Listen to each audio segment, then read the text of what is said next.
This story is called I'm a Millionaire, and my childhood friend demanded I give her a house as a wedding gift, but when I refused, she kicked me out in front of everyone.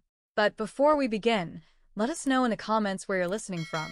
Don't forget to subscribe and enjoy the story. Our friendship started in the most innocent way. I was 7 years old when we moved to the street where Bianca lived. I was one of those quiet kids, always with a book in hand or staring at the world from the living room window. My mom used to say I was mature for my age, but honestly, I was just lonely. And it was Bianca who pulled me out of that shell. She showed up at my door one afternoon, holding a lollipop and flashing a huge smile, saying all the kids on the block were playing hide and seek and that I had to come. From that day on, she became part of my life, like she'd always been there. We grew up side by side, sharing secrets, notebooks, dreams, and of course, all the frustrations that come with adolescence. Bianca was always the bold one, the talkative one, the charismatic one. She was the one who'd start conversations, make up the stories for our games, and push me to do things I probably wouldn't do on my own. And me? I was the listener, the observer, the one who held it all inside and offered a shoulder when she cried over some boy who ignored her or a bad grade she got in school. She had this way of existing that was intense, like the world was supposed to revolve around her. And honestly, maybe it did. Bianca was stunning in a way that drew eyes, and she had this charm that could twist any adult around her finger.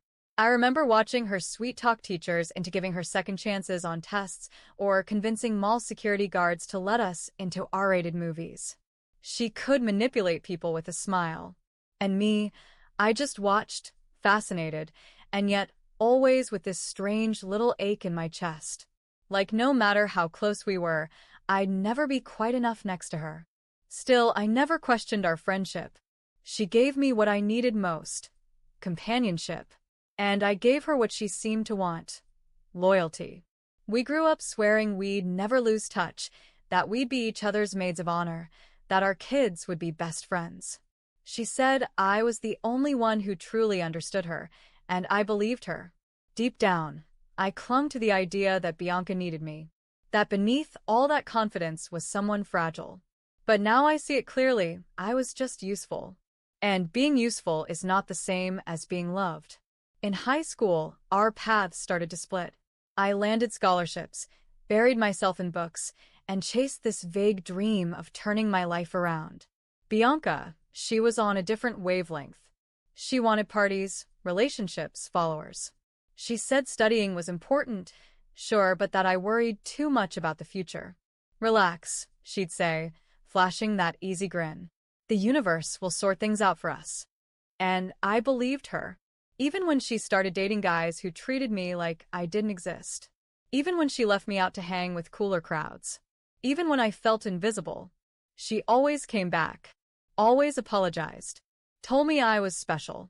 And I forgave her. Because to me, Bianca was family. After high school came the silent break. I got into a public university in another state with a full scholarship and left with a suitcase and a mountain of fear.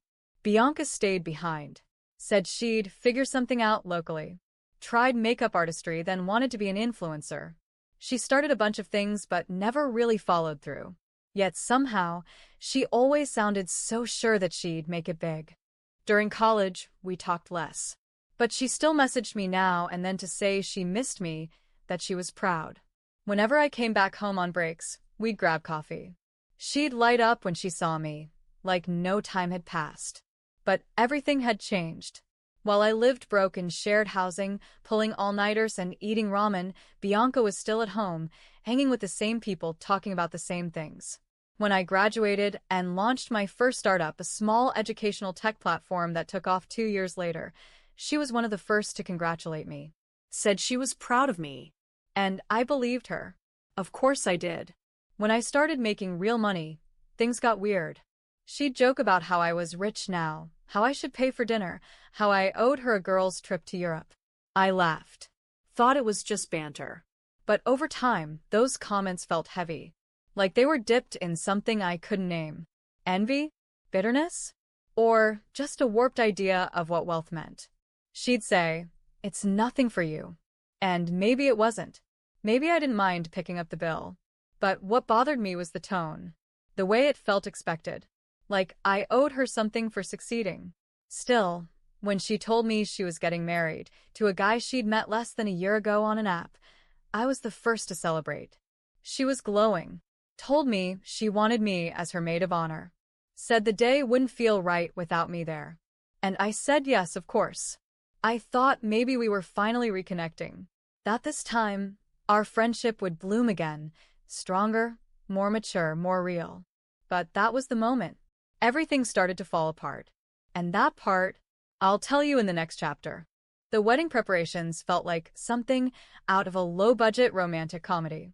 Bianca was excited in an almost childlike way, sharing mood boards, decoration ideas, dress sketches, song lists, photo shoot concepts, like she had been waiting for this moment her entire life.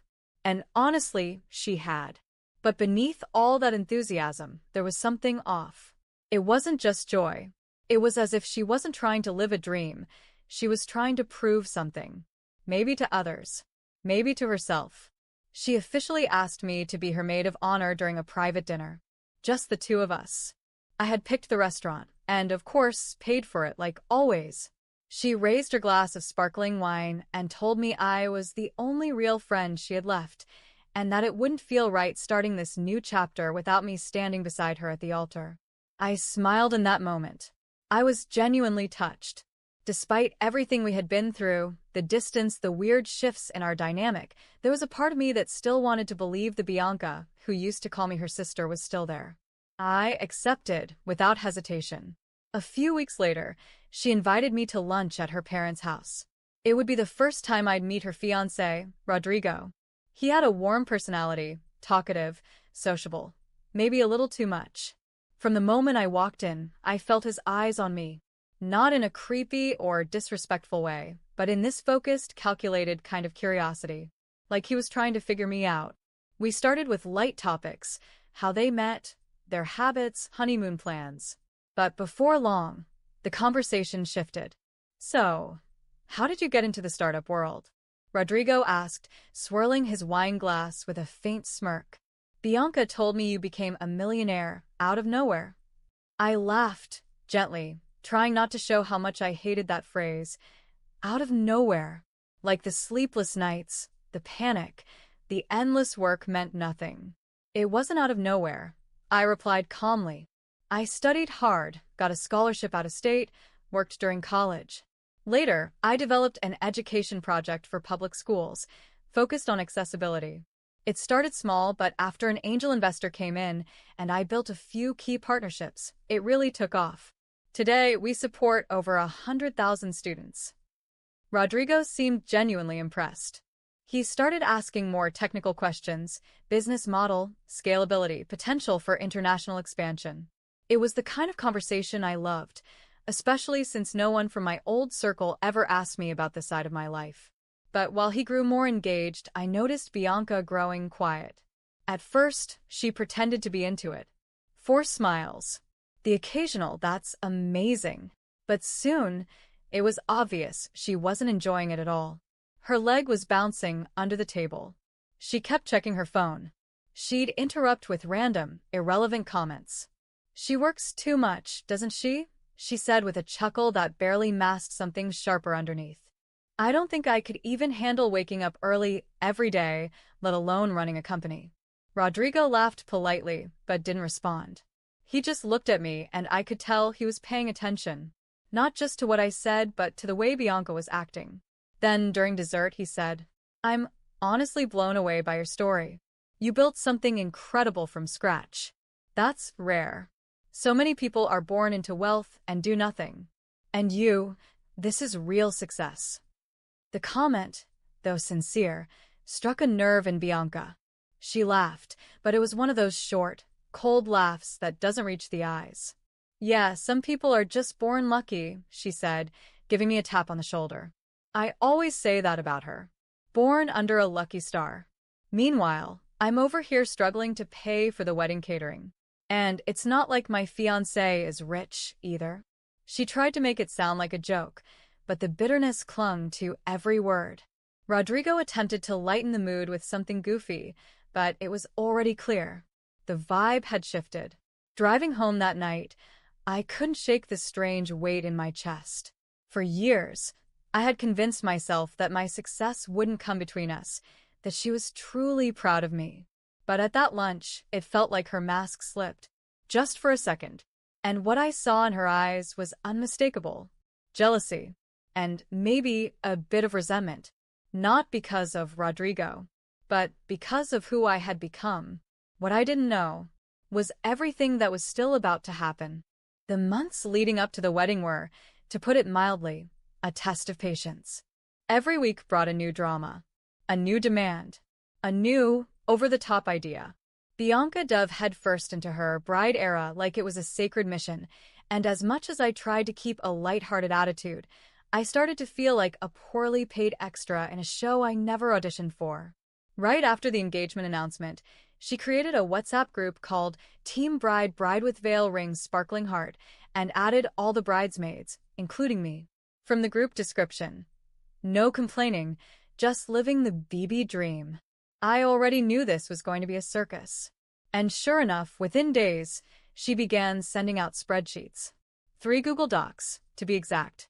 One with support tasks, one bridesmaid assigned to hold the train of the dress, another to keep her lipstick fresh for photos, another to monitor hair and shine, as if we were in a Hollywood production. Another document covered the details for a bachelorette trip to Buzios, where we were all expected to pay for our transportation, lodging, and split a 1,300 Brazilian reals custom-themed cake. But the final spreadsheet was the real kicker, the gift list. Except it wasn't just a wedding registry. It was a full-on luxury catalog. An adult wish list disguised as tradition. A 5-door fridge. A 12-seat modular sofa. A real Persian rug. A voice-activated air fryer. A custom-upholstered king bed. An 85-inch TV. A robot vacuum with Wi-Fi. Every single item on the list was over 2,000 reais. One link led to a French dinnerware set priced at nearly 5,000. Another was for a wall-mounted wine cooler. One of the bridesmaids joked in the group chat. So, where's the normal silverware? Faced with tears of joy, Bianca replied almost instantly. Oh girls, you know we already have the basics. Grinning face with sweat. This list is just for those who want to really invest in our future. If you can't, just give what your heart tells you. Red heart. That smiley face sugar-coated manipulation. And deep down, I knew exactly who that was aimed at. She hadn't said it directly, but it was clear. The rich friend. The successful one. The one who, supposedly, didn't even notice when money left her account. She expected me to pick the most expensive item on the list. To make a grand gesture. To be the shining example. To prove, once again, that I was willing to pay for my place in her life. But this time, I wouldn't. I took a deep breath and messaged her privately. Hey Pia, I saw the gift list. I don't feel comfortable with the prices. I'm here to celebrate with you, but I hope you understand I'm not here to furnish your house on my dime. She took a few minutes to reply. When she did, the message came sharp and passive. Wow, didn't expect that from you. I thought you, of all people, wouldn't care about price. But hey, it's fine. Everyone gives what they can. And wants to. That last line stuck with me like a splinter. In the days that followed, the group chat turned colder toward me. A few bridesmaids started making vague comments about how some people are more involved than others. One even asked, half-jokingly, so is everyone chipping in for the split AC for their honeymoon suite? I didn't answer. I withdrew. Because at that point, I wasn't a friend anymore. I was a credit card with a dress code. The week of the wedding, I almost backed out. But I didn't. Maybe because of old loyalty. Maybe pride. Maybe some naive part of me still believed she'd remember who I was. Not what I could give. The wedding day arrived.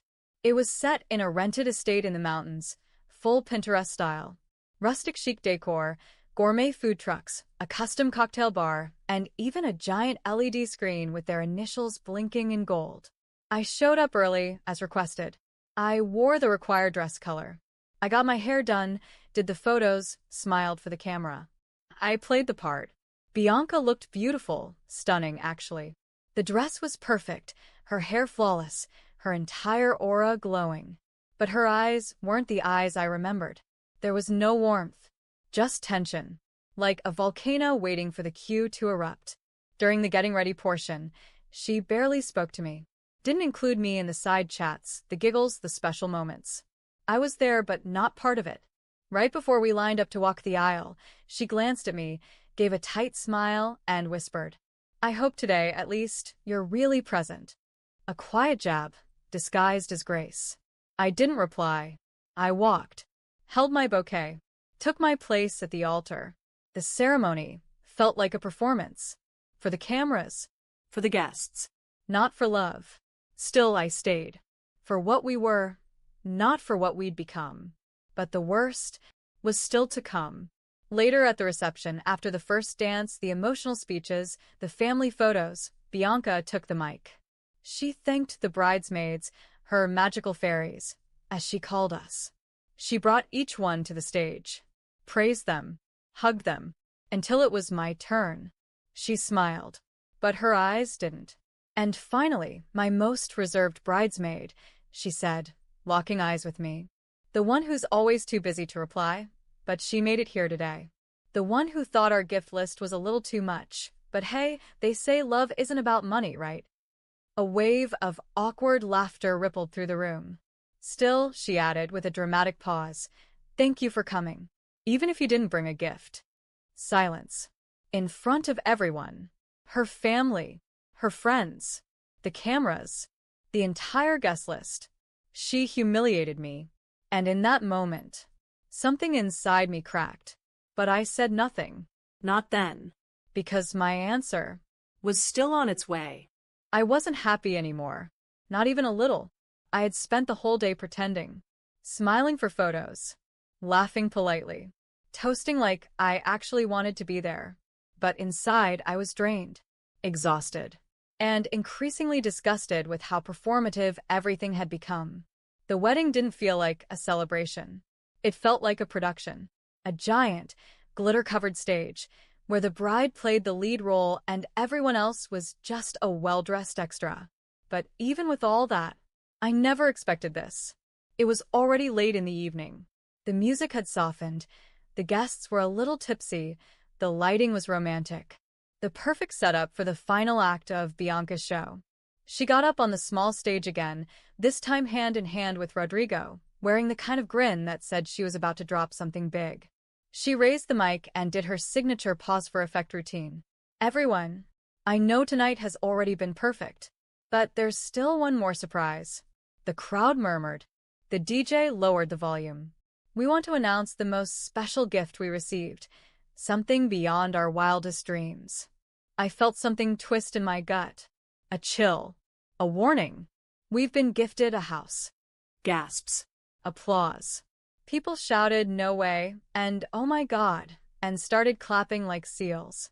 I froze. Dead silent. Frozen. Watching. Yes. A house. Our very first home together. A symbol of our future, our love, our family. But the most beautiful part, she looked at Rodrigo and then at the crowd, is how the gift was decided. I started to feel sick. It was a surprise organized by my amazing bridesmaids.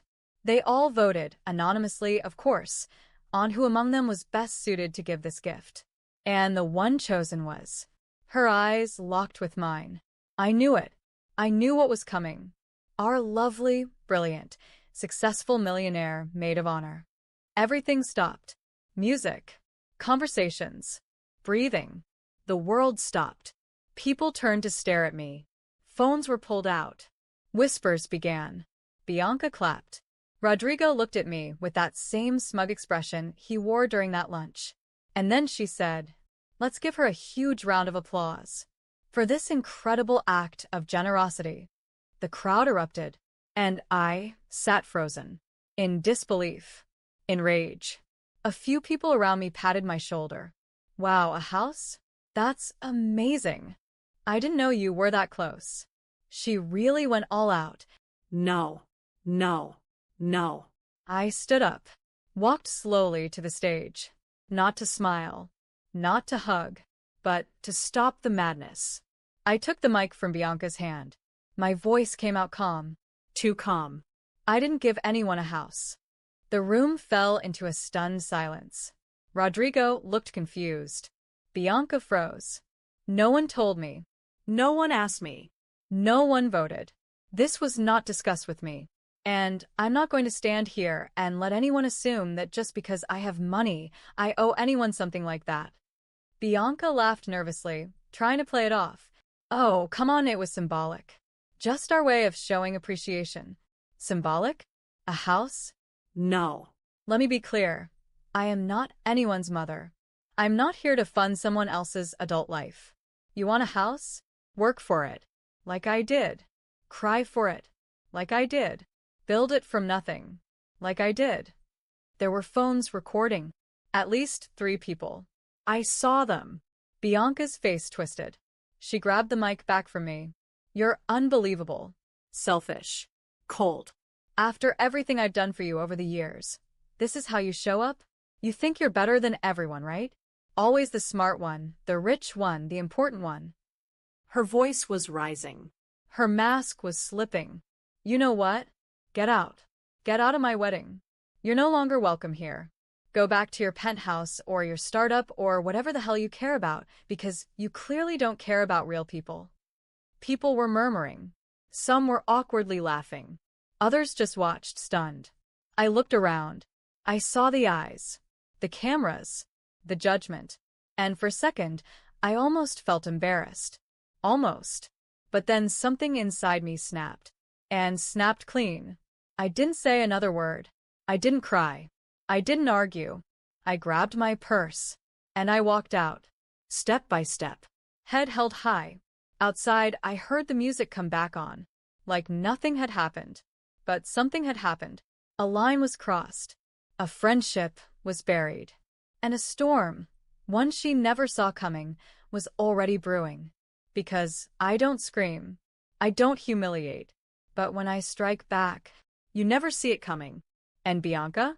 She had no idea that my response was already on its way. I thought it would end there. That public humiliation, that calculated exposure in front of everyone, would be the final chapter in a friendship that, truthfully, had been dead for a long time. But the world doesn't work like that. Not when phones are recording. Not when social media thrives on real drama, especially one soaked in arrogance, betrayal, and a hint of revenge. The morning after the wedding, I woke up to dozens of messages. Some from old friends who had seen the videos. Others from numbers I didn't even recognize. What started as a trickle of support quickly turned into a storm. On TikTok, a video of Bianca kicking me out of her wedding had already passed 400,000 views before noon. The title? Bride kicks out millionaire maid of honor for not buying her a house. The comments were a wave of outrage. She wanted a house. That's not friendship. That's extortion. The maid of honor handled that like a queen. I would have thrown the mic at her face. She didn't want a friend. She wanted a bank account.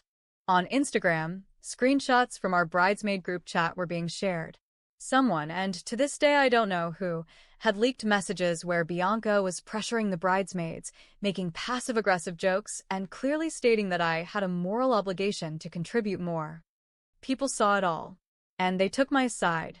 Within 48 hours, I was no longer the cheap maid of honor. I had become a symbol of boundaries, of self-worth, of stop using successful women as ATMs. And Bianca? She became a meme. Me at my friend's wedding waiting for her to buy me an iPhone 15 Pro Max. Bianca, if you want a sofa, go sit down at the store with some humility. She was tagged in everything. She lost control of the narrative. On the 3rd day after the wedding, she texted me. It was cold, passive-aggressive, and dripping with resentment. Thanks for turning my wedding into a public circus. Hope your little empowerment campaign is treating you well. Never thought you would be the one to stab me in the back like this. I read it, breathed, and replied calmly. I didn't do anything except tell the truth. What you did to me in front of everyone, that's not something you do to anyone, let alone someone you claimed was your childhood friend. So please, Bianca, forget me. For good. She didn't reply. And for months, there was silence. I moved on with my life. I traveled, closed a new round of investments, got invited to speak on podcasts, in interviews, at events about boundaries, toxic friendships, emotional abuse. And for the first time in years, I had peace. Real peace. Until he showed up. Rodrigo. Her husband. His message came out of nowhere. A DM on Instagram. Private account. No more couple photos. No wedding ring in his profile pic. Just a simple message. Hi. I'm not sure I should be doing this, but I wanted to apologize. That whole situation, it went way too far.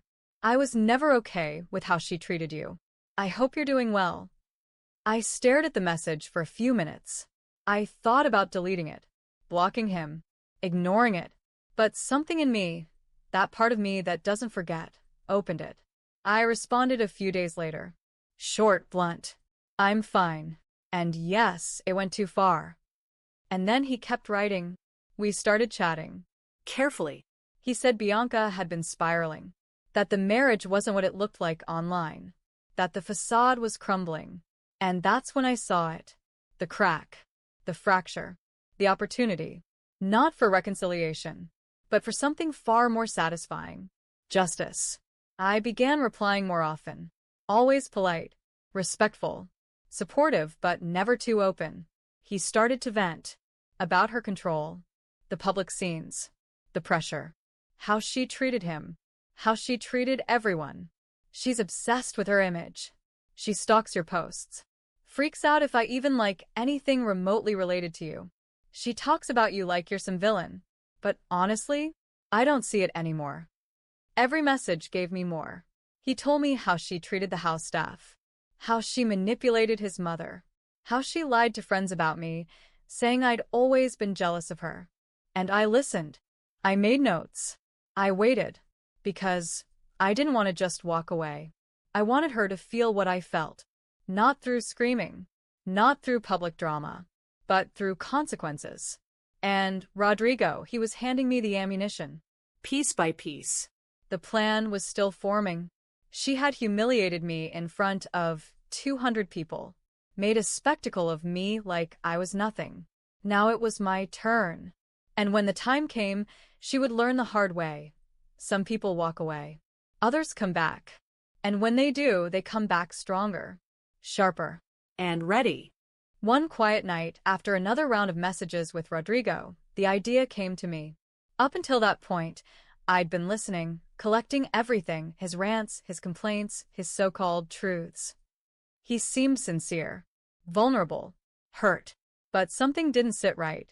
He kept saying Bianca was controlling, obsessed, toxic, that their marriage was a disaster, that he was stuck, tired, done. But he stayed. And more than that, he kept getting closer to me. His messages started crossing lines. You've always been different. She never appreciated you. If only I'd met you first. I wasn't naive. I'd heard it all before. And that's when it hit me. Things between them weren't nearly as bad as he claimed. He just wanted to flirt, to worm his way into my life, make me feel like the better option, the alternative, the woman he should have been with. And suddenly, I saw my opening. Not just to get revenge for what Bianca had done to me on her wedding day, but to make her see the truth for herself. To make her feel what it's like to be betrayed, blindsided, exposed. Not by me. By her own husband. I kept the conversation going. Pleasant. Controlled. He kept inching forward, pushing boundaries. Complimenting me. Calling me beautiful. Saying he thought about me. Until finally he made his move. We should meet. Just talk. No pressure. I played along. Told him maybe. Suggested something discreet. Private. He didn't even hesitate. There's a motel near downtown. It's quiet. I could be there around 6. I took screenshots. Every message. Every word. Date and time stamped. I saved the old ones too, where he trashed Bianca, called their marriage fake, said she was a nightmare. Then I created an anonymous email to Bianca. Subject: You deserve to know the truth. Attached, the screenshots. In the body of the message I wrote, If you want to see for yourself, he made plans with her at Motel Onyx. Today. 6 p.m. It's your choice. No name. Just one sentence at the end. From someone who knows how it feels to be lied to. I got to the place early. Hoodie. Sunglasses. Cab parked across the street at a gas station. My phone camera ready. Propped up, focused. At 5:57, she arrived. Alone. Tense. Stone-faced. Phone in hand. She walked through the entrance like she owned the place, with the fury of someone who already knew the truth and came to confirm it. At 6:03, Rodrigo pulled in, adjusting his shirt, fixing his hair, looking way too relaxed for someone about to walk into a trap. He stepped inside, clueless, until he saw her, Bianca, arms crossed, standing dead in the middle of the hallway. And the moment their eyes met, pure gold, he froze. She didn't. She exploded. She shoved him, screamed in his face, held up the phone with the messages. You thought I wouldn't find out? You thought I'm stupid? You were going to cheat on me again? He tried to explain, stuttering, backing up. But she wasn't having it. She slapped his chest, cursed, yelled louder. The front desk staff just stared, frozen, unsure of what to do. A live betrayal unraveling right there in the open. I filmed every second. Sound clear. Image focused. Later that night, I posted it. Anonymous account. Caption. From the wedding of the year to the motel of the truth. The internet did the rest. People recognized her instantly. Comments came in waves. Wait, is this the house wedding girl? Well, at least now she has somewhere to live alone. Rodrigo walked straight into his own funeral. This is karma in 4K. Within 24 hours, Bianca deleted every one of her accounts. Rodrigo too. But it didn't matter. The story was already out there. The video was everywhere. The divorce was swift. No split assets. No mediation. She was kicked out of Rodrigo's family home in shame, labeled unstable by neighbors who heard the screaming match. And her friends? Gone. No one wanted to be associated with her. She was left with no husband, no social circle, no dignity. And worst of all, no way to erase the truth. Because the internet never forgets. I never spoke to either of them again. I didn't need to. I kept the original video, not to repost, but to remind myself. Sometimes, revenge doesn't need to be loud. It doesn't need violence. It just needs timing. Clarity. Precision. Bianca destroyed herself. All I did was hand her a mirror. Months went by. The dust settled. The video stopped circulating. Social media moved on to other scandals, as it always does. But I remained in peace. Not because I had gotten revenge, but because I had finally closed a door that should have been shut long ago. The truth is, our friendship had been dead for years. All that remained was expectation, entitlement, envy dressed as closeness. And when I let that go, I felt lighter, freer. I returned to my life, to my calm days, to my quiet nights, to the freedom of not being anyone's emotional or financial crutch. And then, out of nowhere, she came back. Bianca. Alone. No filters. No glowing eyes. She messaged me. Just a simple request. I don't want anything. I just need to talk. I almost ignored her. But curiosity won. We met in a quiet little cafe in the middle of the afternoon. Neutral ground. No audience. No tension. Just silence. She looked like a different woman. Smaller. Tired. Like someone who had finally been forced to look at herself. She sat across from me and said, I came to say I'm sorry. I stayed quiet. She went on. For everything. For how I treated you at the wedding. For what I said. For how I made you feel. I lost control. I thought you owed me something just because we were friends. I thought having you around meant I deserved more. And I ruined it. I lost you. I lost my marriage. I lost everything. Everyone left. And I don't blame them. I just wanted you to know I'm sorry. She didn't know. She had no idea I was the one who set up the motel meeting. That I had been the anonymous email. that I was the one who filmed it all and let the world see it. In her mind, I was still the girl she humiliated, the one who just walked away. And I let her believe that. Because sometimes silence is justice. I took a breath and answered. Bianca, what you did to me wasn't just petty. It was cruel. You made me a spectacle. You used our friendship like a stage prop, expecting me to pay for your life just because you couldn't afford it yourself. And when I said no, you tried to destroy me publicly. You didn't just hurt me. You disrespected everything we'd ever shared. She looked down, tears welling up. I didn't stop. You confused friendship with convenience. And when I didn't give you what you wanted, you threw me away. But what you built on appearances, it collapsed. Hard. And that's on you. She tried to speak, but I cut her off.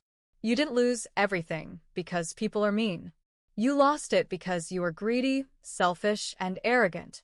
And now, maybe you want redemption. But it won't come from me. Her eyes filled with tears. She was shaking, but I felt no pity, only clarity. I stood up, grabbed my bag, and ended it with one final truth. I don't want a friend who sees me as a bank account. I want peace. And that's what I found the moment you left my life. You never knew how to be a friend. And now you'll have to learn how to be a human being. Goodbye, Bianca. I walked out without looking back. Never spoke to her again. She still has no idea that I was the one who ended her perfect marriage. But that's not my problem anymore. Because that's how I ended a childhood friendship. Not out of hatred, but out of self-respect. To protect myself. From her greed. From her manipulation. From everything she chose to become. What did you think of this story and this video format? Leave your feedback in the comments to help us improve the channel. Don't forget to subscribe and share it with your friends. See you in the next video.